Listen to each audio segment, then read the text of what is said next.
लाडक्या बहिणींसाठी अत्यंत महत्त्वाचे अपडेट आहे. अपात्र बहिणींवर आता कारवाई होणार आहे. त्याबद्दल नवीन GR आला आहे.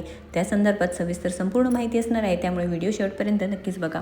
मुख्यमंत्री माझी लाडकी बहीण योजनेच्या अपात्रतेच्या अटीनुसार योजनेचा लाभ घेतलेल्या अधिकारी असो किंवा कर्मचाऱ्यांवर आता महाराष्ट्र नागरी सेवा नियमांतर्गत आवश्यक ती कारवाई करण्याबाबत हा GR 18 ऑगस्ट 2025 रोजी आलेला आहे. तर लाडक्या बहिणींनो, तुम्ही जर अधिकारी असेल किंवा कर्मचारी असेल तर महाराष्ट्र शासनाने हा निर्णय घेतलेला आहे व इथे एकूण 1183 नावे समाविष्ट आहेत, हे सुद्धा माहिती आली आहे. तर जे पत्रासोबत महिला व बालविकास विभागाने पाठवलेली यादी आहे त्यामध्ये तुमचं नाव आहे का नक्कीच चेक करायचं आहे. माहिती व तंत्रज्ञान विभागाकडून प्राप्त झालेल्या माहितीचे डेटा अनुषंगाने जे जिल्हा परिषदामध्ये मुख्यमंत्री माझी लाडकी बहीण या योजनेचा लाभ घेतला असलेल्या कार्यरत जे अधिकारी असो कर्मचाऱ्यांची यादी महिला व बालविकास विभागाने संदर्भातील जे पत्रान्वये आहेत तिथे पाठवले आहेत. तर सदर योजनेच्या अपात्रतेच्या त्या अटीनुसार सदर अधिकारी व कर्मचारी पात्र नसताना सुद्धा या योजनेचा जाणीवपूर्वक लाभ घेऊन शासनाची दिशाभूल केल्याबाबत हा विचार संबंधित केला आहे व इथे कार्यवाही होणार आहे. महत्त्वाचा व्हिडिओ आहे. नक्कीच या व्हिडिओला जास्तीत जास्त शेअर करा आणि अशाच महत्त्वपूर्ण माहितीसाठी आपल्या चॅनलला